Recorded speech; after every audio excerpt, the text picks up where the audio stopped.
시청자 비평 플러스는 YTN을 돌아봅니다.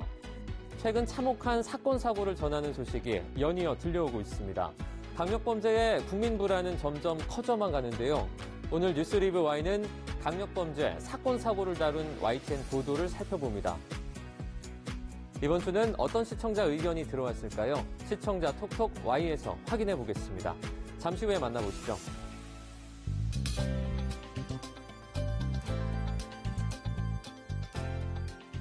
여러분 안녕하십니까? 정주영입니다. 산림청이 우리나라 전역에 분포하는 단풍 시기를 담은 예측 지도를 발표했습니다. 지역별 차이는 있으나 지난해에 비해서 조금 늦어질 것이라고 하는데요. 산 전체를 기준으로 80%가량 물들었을 때를 단풍 절정이라고 하는데 아마 10월 중순 이후에 그 경관을 감상하실 수 있을 것 같습니다. 잦은 연휴에 청명한 가을 날씨가 이어지면서 나들이 가는 분들 많을 것 같은데요. 단풍 시기 잘 맞춰서 가을 정취 만끽해 보시길 바랍니다. 그럼 이번 주 시청자 비평 플러스 뉴스 리뷰 Y로 시작합니다.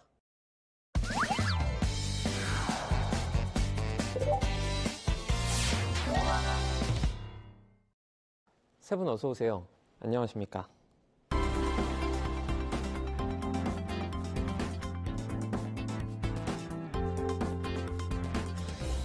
뉴스 리뷰 Y 시작해 봅니다. 먼저 반유미 시청자 평가원이 가져오신 오늘의 주제부터 들어봅니다.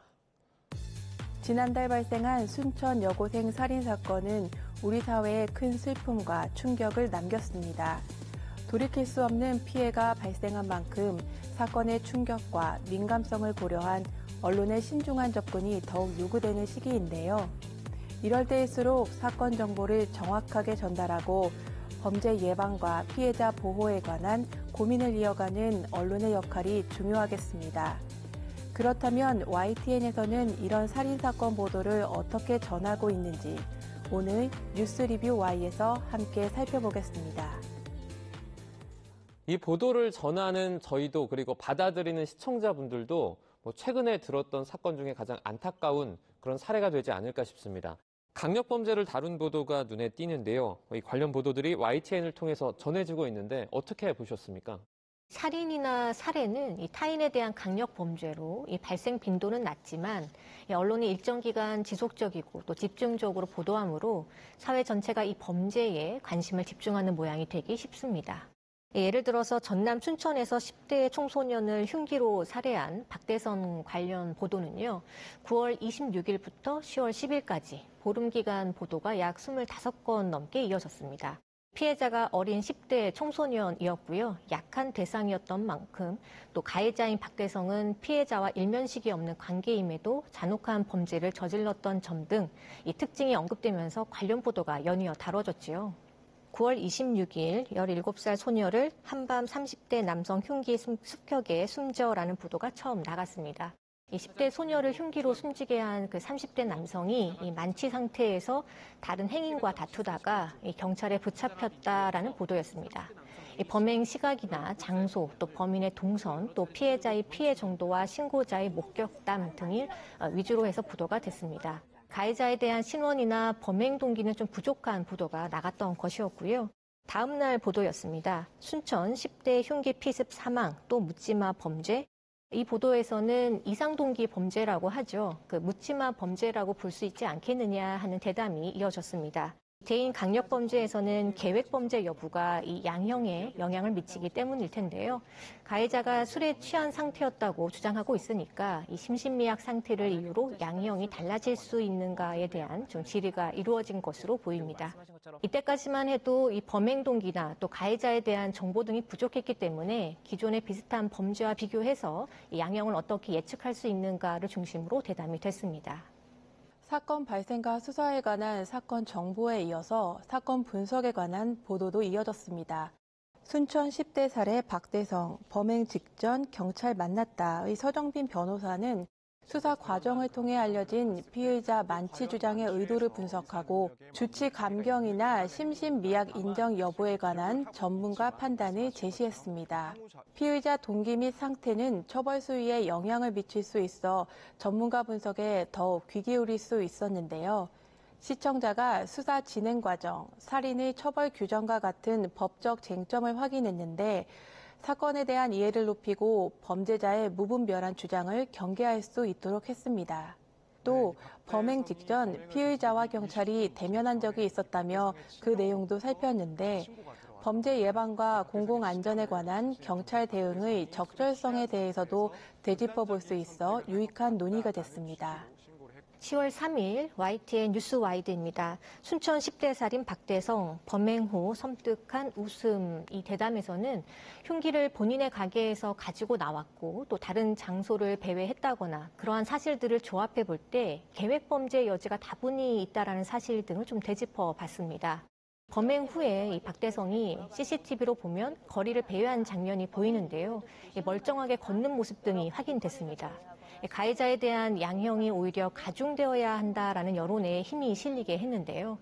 범행 도구나 발생 상황에 집중하기보다는 이 머그샷을 공개했고 또 가해자가 주장하는 심신미약 상태를 인정할 수 없는 가해자의 범행 후 동선이나 모습을 두고 대담을 했습니다.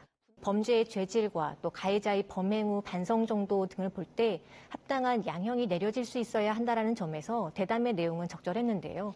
합당한 처벌을 내릴 수 있는 사법 시스템이 있다는 사실을 시청자들이 확인할 수 있도록 보도하는 것이 범죄 예방 효과에 영향을 미칠 것으로 보입니다. 박대성 신상과 행적이 공개되면서 범행 동기 파악을 위한 범죄자의 행동, 신체적 특징을 파악하려는 시도가 있었습니다. 다만 이러한 인물 성향 분석이 닿는 추측성 보도나 사건과의 연계성이 부족할 수 있겠다라는 우려가 들기도 했는데요. 얼굴 드러낸 박대성, 죄송, 조금씩 기억나 대담에서는 이러한 우려점을 다루어 주기도 했습니다.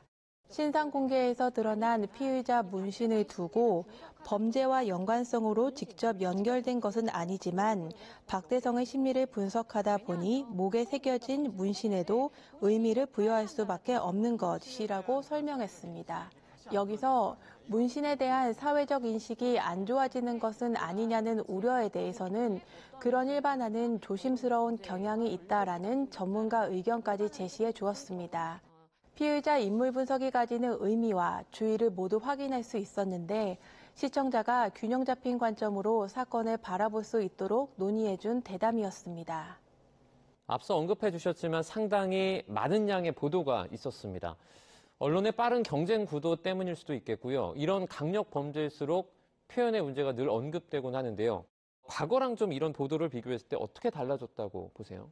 지난 5월에 이른바 교제살인이라는 게 있었죠. 그 보도 보면 그때 문제가 됐었던 게 수능 만점 의대 재학생 뭐 이런 제목들이 나왔었죠. 피의자가 의대생인데 뭐 수능 만점 받았다는 게 제목으로 나오기도 하고 살해 방식을 막 자극적으로 뭐 경동맥을 찔렀다 이런 표현들도 나왔었고요. 지난해 정유정 살인 사건 때 보면 더 이제 기가 막힌 게 뭐 교복 차림 정유정 살해 후 피해자 옷을 갈아입었다라든가 범행 후 발랄한 발걸음 뭐 이런 식의 자극적인 제목들 보도들이 막 이어지고 있거든요. 사실상 이 살인 사건이라는 것은 유족의 2차 피해 부분이 굉장히 심각하기 때문에 표현에 조심을 해야 되는데 그런 그 악습들, 언론사들의 악습들이 별로 지워지지 않고 있습니다.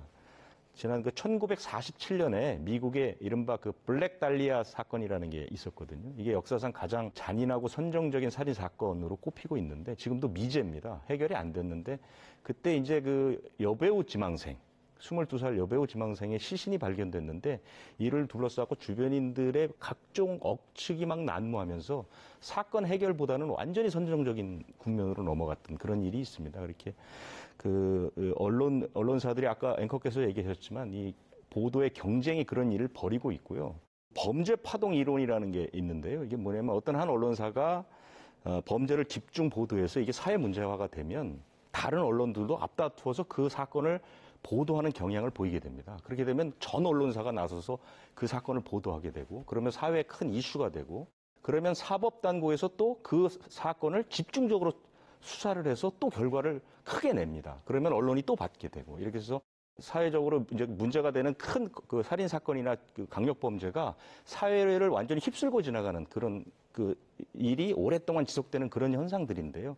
이럴 때 필요한 것은 특히 YTN 같은 보도 전문 채널에서 좀 자제할 필요가 있고 냉정하게 볼 필요가 있다 이렇게 생각합니다. 공적인 중요도가 높은 부분이기에 더욱 언론의 공익적인 책임감을 느끼는 부분 같은데요. 그 역할을 잘 해냈는지도 궁금합니다. 보도들 어땠습니까? 네, 앞에서도 범죄 예방과 공공 안전의 중요성을 언급했는데요. 살인사건 발생 후 대다수 범죄자들은 우발적 범행을 주장하고 있어 피해자와 유족에게 2번의 상처를 남깁니다. 특히 범죄의 계획성 여부에 따라 형량이 결정되는 만큼 범죄자의 우발 범행 주장에 대한 철저한 조사가 필요한데요. 우발적 범행이라더니 범행 전 통화하며 죽여버린다의 보도에서는 우발적 범행을 주장했던 박학선이 피해자에게 살인을 예고하는 협박 통화의 내용을 공개했습니다. 취재 자료를 통해 범죄자의 주장이 허위라는 단서를 제시할 수 있었는데요. 대답할 수 없는 피해자를 대신해 계획 범죄 가능성을 살필 수 있게 했습니다. 언론의 취재 기록이 정당한 처벌과 유족들의 입장을 지원할 수 있어 언론의 공익적 역할을 인식할 수 있는 보도였습니다. 또 베란다 시멘트 부순이 16년 된 시신이 동거남 검거 제목의 보도에서는 16년 전 살해된 여성 시신의 발견과 남성 범인 체포의 과정을 공개했습니다. 추적 수사와 드러난 증거를 통해 결국에는 범인이 검거된 것으로 살인 범죄의 책임을 회피할 수 없다는 사실을 알릴 수 있었습니다. 이어진 제목 동거녀 살해 시멘트로 안매장 범행 16년 만에 들통 보도에서는 2015년에 살인죄 공소시효가 폐지됐다는 사실을 알렸는데요. 2015년 이후까지 공소시효가 완성되지 않은 범죄는 처벌이 가능하다는 것이었는데 법의 존재와 엄격함을 알려 범죄 예방 효과를 높일 수 있게 했습니다. 국민에게 큰 충격을 준 사건이었는데요. 지난 7월입니다. 아파트에서 일어난 살인사건인데 당시 상황이 담긴 CCTV가 공개되기도 했습니다.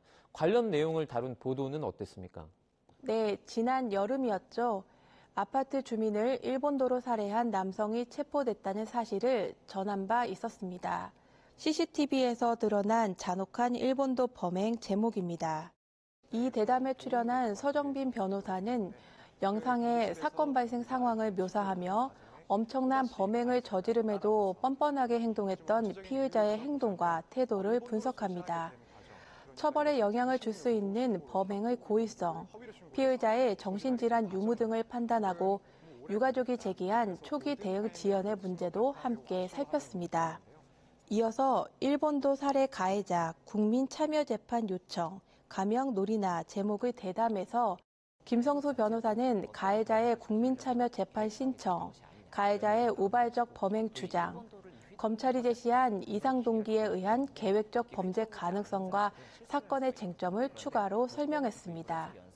몇 달 전 범행의 잔혹함으로 사건 당시 많은 주목을 받았는데 지난 사건 정보를 충실히 전달해 시청자의 기억을 구체화하고 연속된 보도를 통해 사회적 관심을 유지할 수 있게 도왔습니다. 저는 이번 사건 보도에서 좀 아쉬웠던 점을 짚고 싶은데요. 범죄 보도에 있어서 상세한 그 묘사는 주의해야 할 점으로 자주 언급되는 부분입니다. 그런 의미에서 이 살인 사건의 이름이 그 살인 도구를 내세우는 그런 관행은 피해자와 유가족에게 잊지 못할 상처가 될 수 있다는 점에서 자제할 필요가 있다는 생각이 듭니다. 일본도 살인이라는 자극적인 이 사건명을 계속 반복하는 것이 범죄 예방 차원에서 보면 어떤 의미가 있을까 의문입니다. 이 살인 사건을 구분하기 위해서 살인 도구로 이 사건명을 정하는 경우는 이 뉴스에서 종종 보이는데요. 부산 몽키 스패너 살인도 그중 하나였죠. 이번 사건의 경우에는 이 일본도를 다른 도검류와 비교하면서 자세하게 이 범행 도구를 부각한 영상을 빈번하게 활용한 점도 보였습니다.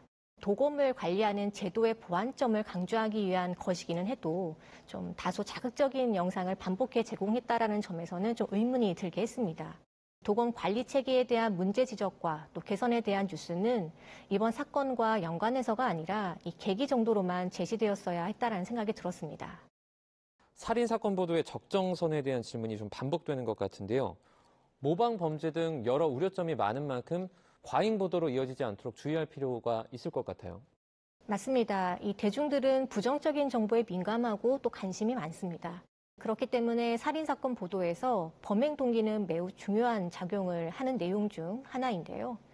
대부분 가해자의 범행 동기가 밝혀지는 것은 아무래도 가해자의 말을 통해서가 많기 때문에 이에 주목할 수밖에 없습니다. 그래서 말도 안 되는 내용도 그대로 인용되어 보도되는 경우가 좀 허다한데요. 여러 살인사건의 보도를 다룬 이번 경우도 좀 다르지 않았습니다. 언론의 상업적 관행을 지적할 수밖에 없어 보입니다. 또 한 가지 이 살인사건 보도에서 다소 부족하게 느껴지는 부분은 이 피해자 지원에 대한 보도였습니다. 피해자 및 유족에 대한 재정 지원, 또 의료 지원 현황이나 또 필요성을 언급한 경우는 좀 찾아보기 어려웠는데요.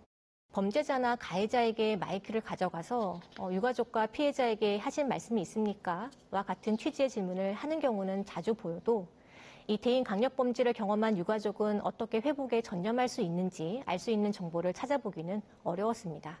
범죄 피해자와 또 유가족에 대한 사회 시스템에 대한 점검이 필요해 보이고요.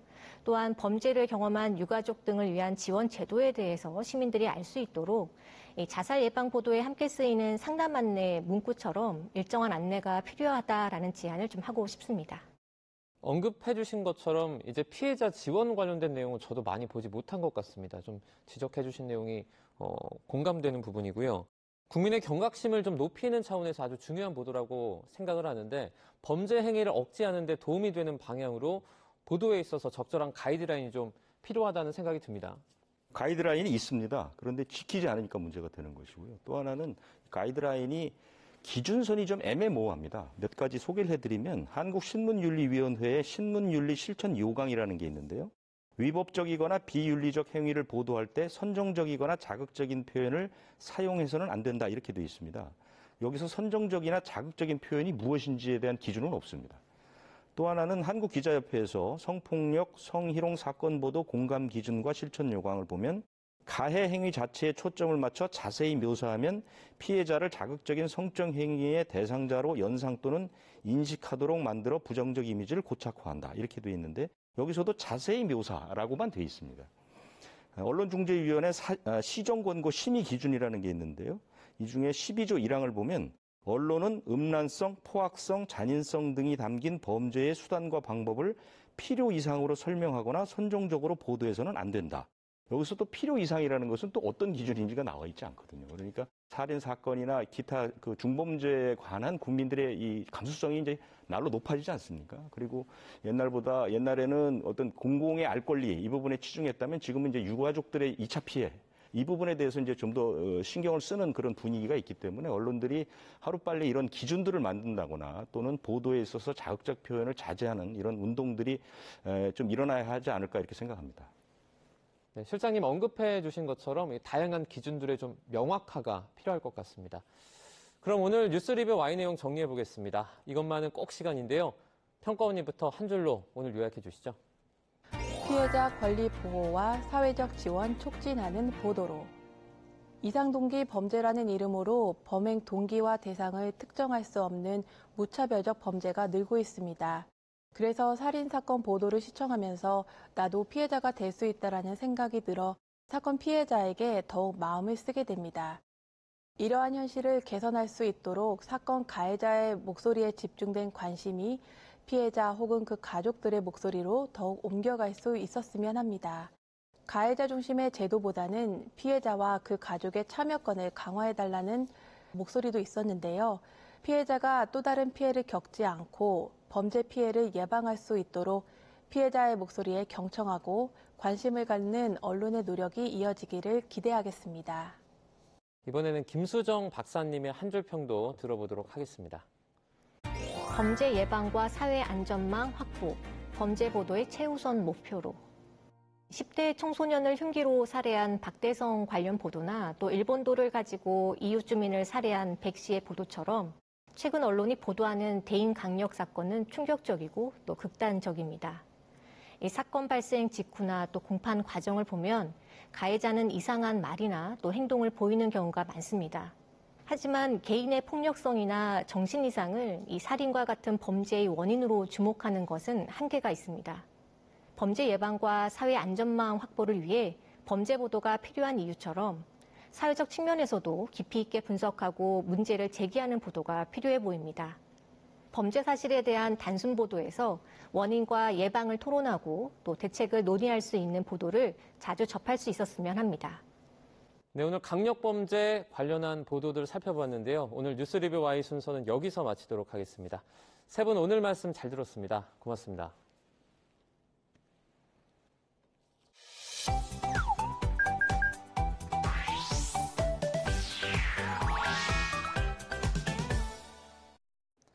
Y채널을 향한 시청자 의견이라면 모두 귀 기울여 듣고 답하는 시청자 톡톡 Y 시간입니다. 오늘 주목한 시청자 의견을 AI 앵커 Y온이 소개해드립니다. 지금 바로 만나보시죠. 안녕하세요. AI 앵커 Y온입니다. 오늘의 첫 번째 주제는 학생 건강 지원 강화에 대한 시청자 의견을 들어봤습니다. 자세한 내용 지금 바로 보시죠.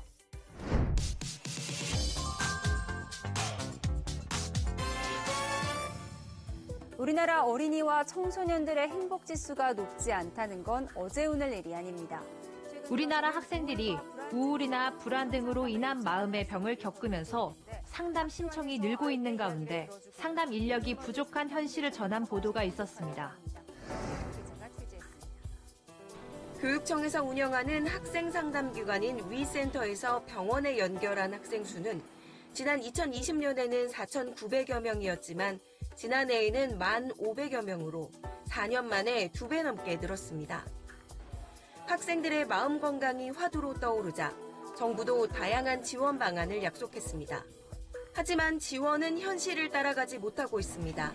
딥페이크 피해 학생들에게 심리 상담과 치료를 지원하겠다고 밝혔지만 전문 상담교사가 있는 초, 중, 고등학교는 전체의 39%에 불과합니다. 이어서 교육청에서 운영하는 학생 상담 기관에서 전문 치료를 위해 병원으로 연결한 학생 수가 급격히 늘어나고 있음을 전하면서 전문 상담교사 역할의 중요성을 느끼게 했는데요. 병원에 전문 치료가 필요한 학생 수가 늘어났지만 정부의 지원은 지지부진하다는 점을 짚었는데 학생 건강 지원 강화 예산이 어떻게 쓰이고 있는지 설명해 준다면 예산 사용 타당성을 살펴보는데 도움이 될 거라는 시청자 의견이 있었습니다. 시청자 톡톡 Y에서 구체적인 내용을 알아보기 위해 학생 건강 지원 강화 예산에 대해 살펴봤습니다. 먼저 보도에서 언급된 위센터는 학교에서 지도하기 어려운 위기 학생을 지역지원청 차원에서 상담하고 치유 프로그램을 운영하는 기관을 뜻합니다. 이곳에서도 전문적 의료 상담이 필요해 보이면 학생에게 병원 치료를 권고할 수 있는데요. 학생들의 마음 건강에 매년 적신호가 켜지고 있지만 교육부의 관련 예산은 제자리 걸음인 것으로 나타났습니다. 2025년도 예산안 및 기금 운영 계획안 사업 설명 자료에 따르면 2025학년도 교육부 학생 건강 지원 강화 예산은 지난해와 같은 10억 5,400만 원으로 편성됐는데요. 교육부는 기획재정부에 15억 5,400만 원을 요구했으나 기획재정부는 지난해와 같은 예산으로 조정한 것으로 알려졌습니다. 초중고교에서 정신건강에 문제가 있는 학생을 돕는 사업은 크게 지방교육재정교 부금이 쓰이는 교육청 사업과 국고를 투입하는 교육부 사업이 있는데요. 교육부의 학생 건강 지원 강화 사업은 시교육청 개별 단위가 아닌 중앙 단위에서 마음 건강 관련 교육 콘텐츠나 연수 교육 가이드라인 등을 만드는 사업이 있습니다. 다음으로 시청자 톡톡 Y 두 번째 주제는 유엔 상임이사국 거부권에 대한 시청자 의견을 들어봤습니다. 어떤 내용을 담고 있는지 이어서 확인해 보시죠.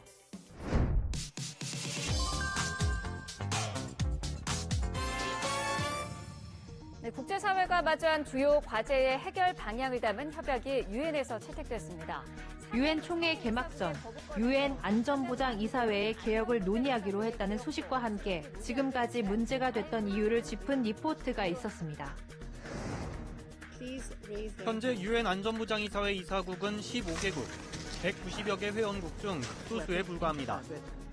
게다가 거부권을 가진 5개 상임이사국이 서로 협조하지 않으면 아무것도 할 수 없습니다. 이번에 유엔이 채택한 미래를 위한 협약에 안보리 개혁이 포함된 이유입니다. 안보리 개혁 자체엔 모두 동의하지만 속셈은 제각각입니다. Ajustar dicho mecanismo a la realidad geopolítica que incluya al sur global y que elimine el veto de una vez por todas. 유엔 안전보장이사회의 개혁을 두고 각 나라의 입장을 다양한 인터뷰와 여러 구성을 통해 전하면서 이 문제가 이미 10년도 넘은 문제임을 지적했는데요. 오랜 기간 문제가 되고 있는 유엔 안전보장이사회 개혁에 대한 내용을 다룬 보도였는데 기존 상임이사국의 거부권 행사로 해결이 미뤄진 과제들은 어떤 것들이 있었는지 과거 사례가 궁금하다는 시청자 의견이 있었습니다. 시청자 톡톡Y에서 과거 유엔 상임이사국의 거부권 행사 사례를 몇 가지 살펴봅니다. 올해 4월 팔레스타인의 유엔 정회원국 가입을 유엔 총회에 추천하는 결의안에 대해 투표했습니다. 기권한 영국, 스위스를 제외한 13개 이사국 가운데 12개 이사국이 찬성했는데 상임이사국인 미국의 반대로 결의안은 무산됐는데요. 팔레스타인은 앞서 2011년에도 유엔 정회원국 가입을 신청했으나 당시에도 미국이 거부권을 행사해 무산된 적이 있습니다. 그리고 지난해 10월 이스라엘 하마스 전쟁 발발 이후 안보리는 여러 차례에 걸쳐 가자지구 휴전 결의안을 표결에 붙였지만 번번이 무산됐는데요. 올해 3월 안보리는 가자지구에 억류된 인질, 석방 등의 내용을 담아 미국이 제안한 결의안을 표결에 붙였습니다. 이 결의안은 15개 이사국 중 11개 이사국의 찬성을 얻었지만 상임이사국인 러시아와 중국이 거부권을 행사해 채택되지 못했는데요. 앞서 미국도 이스라엘 하마스 전쟁의 인도주의적 휴전을 요구하는 결의안에 대해 올 2월까지 3번에 걸쳐 거부권을 행사했습니다. 이후 전쟁 6개월째인 올 3월에서야 미국이 기권해 가자지구 관련 결의안이 안보리를 통과하기도 했습니다. 마지막으로 오늘 시청자 톡톡Y 세 번째 주제는 빙하와 빙봉에 대한 시청자 의견을 들어봤습니다. 이어지는 내용도 지금 바로 만나보시죠.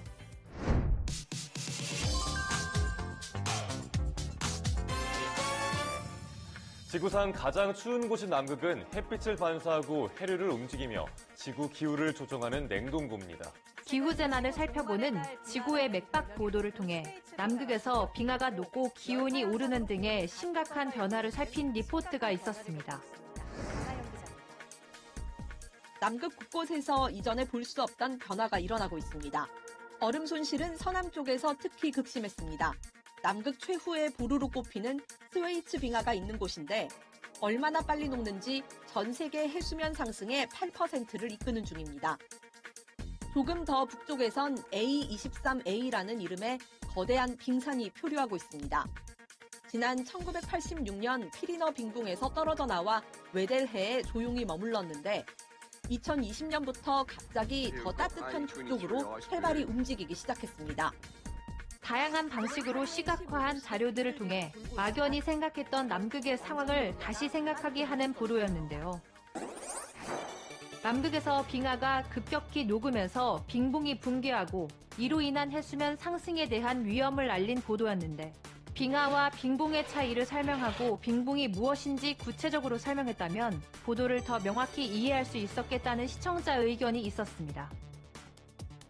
보도의 이해를 돕기 위해 시청자 톡톡Y에서 빙하와 빙봉에 대해 자세히 알아봅니다. 먼저 우리가 흔히 아는 빙하란 눈이 오랫동안 쌓이고 다져져 육지의 일부를 덮고 있는 얼음층을 말합니다. 보도에서 언급한 생소할 수 있는 빙봉은 남극 대륙과 이어져 바다에 떠 있는 거대한 얼음 덩어리로 300에서 900m 두께 얼음이 1년 내내 덮여 있는 곳을 말하는데요. 내륙으로부터 빙하가 계속 흘러들어와 빙봉의 얼음을 공급하지만 바다와 맞닿아 있는 부분에서 빙봉이 계속 떨어져 나가 빙산을 형성하므로 전체적인 크기는 늘 일정하게 유지됩니다. 빙봉은 남극 대륙 전체 얼음 면적의 10%로 남극에서 얼음이 녹은 물은 통상 남극의 여름 기간인 10일에서 2월에 바다와 맞닿은 빙봉 표면에서 연못이나 호수 형태로 발견됩니다. 또 빙봉은 남극 대륙 해안선을 둘러싸고 있는데 내륙 빙하가 바다로 흘러내리는 것을 막는 방파제 구시를 합니다. 최근 오존층의 파괴로 인한 지구온난화 현상이 계속되면서 남극 빙봉이 녹아 수천 개의 빙산으로 떨어져 나가고 있는데요. 한 보고서에 따르면 이로 인해 해수면이 점차 높아져 대규모 자연재해가 발생할지도 모른다는 우려를 낳고 있습니다. YTN 방송의 부족한 부분을 채우는 시청자 톡톡 Y 시간. 다음 주도 다양한 시청자 의견과 함께 돌아오겠습니다.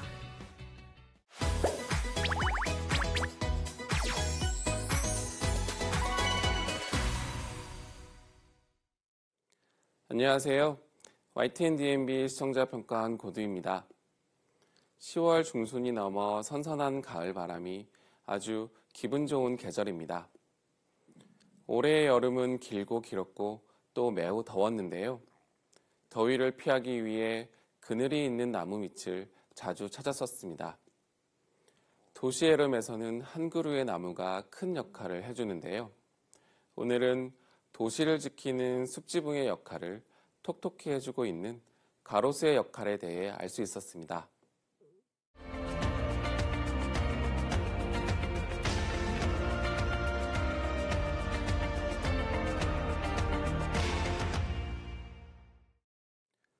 방송을 시작하며 차가운 회색빛 도시에서 초록색의 싱그러움을 담당해주고 있는 자연, 가로수로 둘러싸인 도시의 모습을 볼 수 있었는데요. 사계절의 흐름에 따라 변화하는 가로수의 색깔과 이를 즐기는 시민들의 인터뷰가 이어져 자연스럽게 오늘 방송이 어떤 이야기를 다룰지 간략하게 알 수 있었습니다. 프로그램이 본격적으로 시작하며 지금 우리가 반드시 생각해 보아야 하는 문제인 기후위기에 대해 설명했습니다. 일 최고 기온이 33도 이상인 폭염 일수가 14.31로 역대 2위를 기록했다는 자막과 함께 실제 더위에 지쳐 연신 부채질을 하거나 뜨거운 여름을 견디고 있는 시민들의 모습으로 한층 더워진 여름을 알 수 있었습니다. 이후 우리나라에서도 대표적으로 더운 지역이라고 알려진 도시 대구로 이동했습니다. 데프리카라는 별명과 함께 대구는 가로수가 많은 도시로 알려져 있다고 설명해 주었는데요. 프로그램의 주인공이 도시의 가로수라는 점을 강조하고 기후위기의 문제에서 가로수로 자연스럽게 시청자들의 흥미를 이끌 수 있는 흐름을 보여주어 매우 신선했습니다. 이와 함께 담장 허물기 운동과 가로수를 심어 숲을 만드는 작업과 이중으로 나무를 심어 실제 기온을 낮췄다는 이야기 등 가로수가 뜨거운 도시 대구를 지켜주게 되었다는 걸 알 수 있는 시간이었습니다. 구체적인 정책 시행의 과정에서 도시 안에 숲이 조성되었다는 이야기는 도시의 더위를 이겨내고자 하는 다른 지자체에도 유용한 사례가 될 뿐만 아니라 기후위기에 대처하는 방법으로 가로수가 큰 역할을 하고 있다는 점을 알 수 있게 하였습니다. 말레이시아의 쿠알라룸푸르의 사례도 알 수 있었는데요. 전문가와 시민들이 직접 경험한 도시의 나무 이야기, 도시의 나무 심기 작업량을 실제 숫자로 보여주는 자막 등은 시청자들이 도시에서 가로수가 담당하는 역할에 대해 더욱 깊이 이해할 수 있게 돕는 내용이었습니다. 반면 급하게 심은 나무들이 깊게 뿌리 내리지 못해 자주 쓰러진다는 등 문제가 발생하기도 했는데요.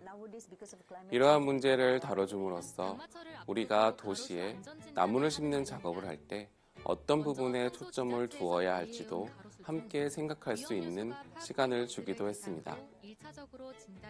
단순히 가로수를 심는 것에 그치지 않고 예쁜 모양으로 가지치기를 해서 가로수 자체로 관광상품을 만든다거나 반려가로수 입양자라는 제도를 통해 가로수를 철저하게 관리한다는 설명도 있었습니다. 자칫 딱딱할 수도 있는 프로그램을 조금 더 부드럽게 이어가며 다양한 이야기로 프로그램의 주제에 대해 폭넓은 이야기를 나눌 수 있도록 한 재미있는 내용이었습니다. 방송에서 가로수의 중요성에 대해서 여러 번 강조한 것처럼 급격한 기후변화를 맞이하고 있는 우리에게 가로수의 역할은 더욱 커지게 될 것입니다. 가로수가 도시를 지키는 숲지붕의 역할을 담당하고 시민들과 즐겁게 공생하기 위한 방안에 대해서 고민하게 하는 유익한 방송이었습니다. 우리가 마주하는 많은 문제들에 대해 방법을 찾아보고 함께 생각할 수 있는 프로그램이 더욱 많아지면 좋겠습니다.